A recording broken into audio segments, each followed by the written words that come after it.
everything looked completely different. Everything was changed. And I think the scariest part was we didn't know how badly everything else was hit. We didn't know what resources were out there. We didn't know if our friends were still okay, how much damage they had sustained. We were one of the lucky ones in our neighborhood. We still had a phone because the power pole had fallen towards our house and hadn't disconnected the phone line. So we did still have a phone, but we couldn't call anybody because no one else had a phone. There was no way to tell who was okay and who wasn't. The morning that it happened, the report nationally was that Miami had dodged a bullet, that we thought this was going to be terrible and it wasn't so bad. And then the news started coming out, well, maybe it was worse than we thought. But what didn't happen was the national media did not get the picture that the worst natural disaster in the history of the United States, times more than 3, had just happened. When Andrew made landfall in South Florida, the impact on lives was minimal. We only had 15 storm directly related deaths. Now we had another 25 after the storm recovery related deaths. But if Andrew had hit Miami Beach as it was originally forecasted to, I honestly believe that we would have had a death toll in the thousands. It literally looked like a bomb had gone off. It looked like the buildings were blown up from the inside out. It didn't even look like something hit them. It looked like they just exploded. Started raining real hard. The water started coming in through the doors. It started coming in underneath the metal door here. And it started banging like there was something outside. I happened to be over here when the door let loose, and we had metal flying all over the place. Everybody was holding on to everybody. You know, we were ducking down under stuff, holding on like this. There was like 10 of us right here. It was a very dramatic time. I was about a mile north of Ground Zero, and when I came out, I said I had never seen anything that bad. I'd seen the Hiroshima and the Nagasaki pictures, and that was terrible. But I wasn't there, so I couldn't appreciate the totality of it. But even here, I was in the northern end of it, not the heavily damaged area. And it was a couple of days before I was even able to get to Ground Zero.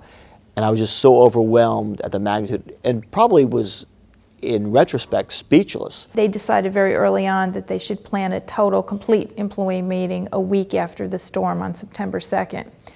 And one of the most important goals for that meeting was to reach every employee and to determine that every employee was alive, because it may be hard to believe, but it was very hard to reach people, and they felt it was essential before that employee meeting to determine that all employees had survived the storm. I didn't know where to go the next day.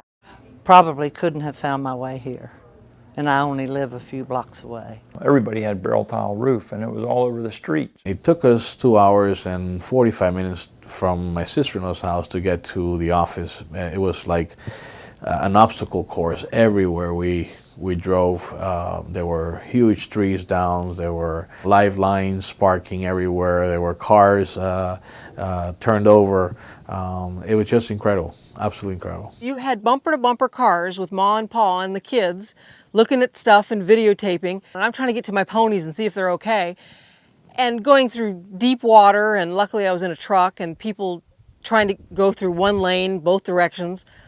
So from a normal drive from my house in South Miami to Pinecrest took about 2 hours. It should have taken 15, 20 minutes. Nothing was green. And we're in Florida, everything is green. And to get into that area and see nothing green, everything is gray, was probably the biggest surprise I got. Then to visit a mobile home park where there was hundreds of mobile homes, and to get there and there was nothing higher than 2 feet tall. It was flattened, totally flattened, and you thought, my goodness, anybody that was in any of those homes, were blown away. I was up at Tampa at the National Weather Service office recording radar data as Andrew plowed across the state. So I was up all night watching local television from Miami, and later on it was only one channel that continued to broadcast because they had power. and seeing the destruction. And in the early morning hours when news crews started to make it to South Dade, looking at landmarks very close to my house that were destroyed and thinking, oh my God, my house is probably gone. And then talking to friends on the phone early that morning and them describing what a war scene it looked like, and having friends go down to my house, and I'll never forget Peter Dodge from the lab saying, well, do you want the bad news or the good news? And I said, just tell me like it is, what's my house like? And he said, well, the front half is okay, the back half is all gone. By afternoon of the 24th, we started getting much more urgent communications with our headquarters, indicating that it was going to be necessary for us to immediately disengage on the West Coast, to get in our vehicles and to head across Alligator Alley to South Florida. And this is when the real impact of this storm was starting to sink in on all of us. As we came in to the South Florida area and turned south, because we were being diverted to the Homestead, Florida City area, we started to see the real destruction. And that's when we caught our breath and realized that this was not going to be just a long weekend of state active duty. It was when I actually got up in the air and could look for miles, and when I realized really just how extensive the damage was.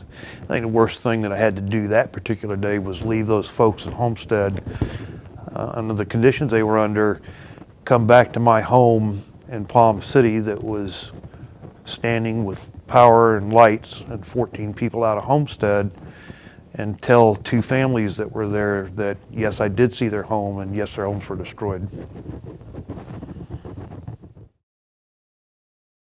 Our group got together in our neighborhood to ensure we got an electrician in there with a new meter, and had their panels all rewired. You see the human spirit, and the people get together to solve problems. We had to cook what was in the freezer or let it go to waste, so anybody had anything shared it, you know, and we all bonded and helped each other do whatever we could.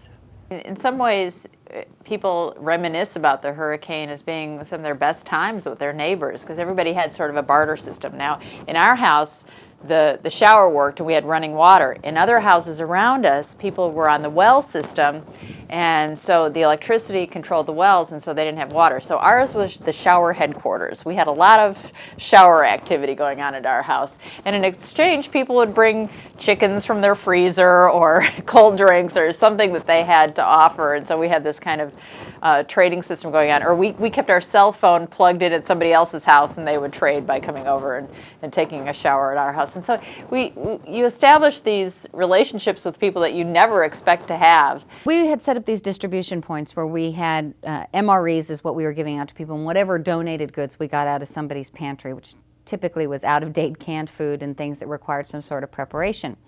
And we were approached by several of the national chains that were operating there. Burger King, McDonald's, Pizza Hut, all came forward to us and said, what can we do to help?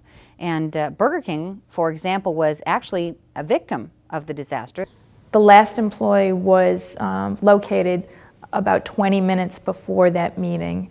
Her husband was with the Air Force, and they had flown out on the last plane out of Homestead. It's amazing how a disaster can bring everybody together. And probably the most visible part of that is an open sense of sharing, of caring. When you've lost everything, or just about everything, you tend to not look at your neighbor and the people around you and wonder, what do they have that I don't have? There was just this remarkable sense of cooperation, a sense of everyone being in it together, because we, after all, had all been reduced to the same level. It's a place of 700,000 stories. Everybody has their story who lived there at the time or came in to assist in some way or another. There's always funny stories and there's serious stories, and in any tragedy you look at some of the best. And I really think from my standpoint, the people that donated their time and money and effort to help other people in need is probably the prettiest part of the story and the best. And those that came in and abused people by taking money from them, promising them to repair their home, those that came in and looted and stole things, there's some of the worst stories that all came out of that same event. One of the interesting areas that we had to patrol in South Florida was the site of a local beer distributorship, which was dubbed Fort Budweiser by some of the troops that were tasked to protect it. And as strange as it may seem, or maybe as you might expect, this became a very popular place for the other type of element to try to pick up some free beer, and of course that usually leads to worse things, worse conduct. And so we had to cautiously patrol places like this against the type of people who would cause trouble. I wasn't aware of too much looting in our neighborhood. Neighbors kind of banded together. I remember several neighbors saying they had a gun, you know, they were ready in case there was any kind of a problem, and people kind of kept an eye on everyone's stuff. Of course, the other side of the coin was that, quite honestly, there wasn't a whole lot left to take. What we had was in pretty bad shape and probably not something you'd want to steal and take home. And of course, a lot of the people that could steal something, they didn't have anywhere to put it anyway. So we didn't see a lot of looting. I understand on the television set, when I went to pick my wife up at the hospital, I could see the news, and they had pictures of people stealing televisions and stuff from South Dade shopping mall. And I thought, well, where are those people going to put those things? There wasn't even any electricity to run them, so it really didn't make a lot of sense. When we went off at midnight on Wednesday, that was the day that people had been up now for 72 hours. They were sitting out in front of their homes with guns, trying to protect their ruined property behind them. I mean, it was frightening. People were looting. It was really anarchy. It was complete anarchy in South Dade.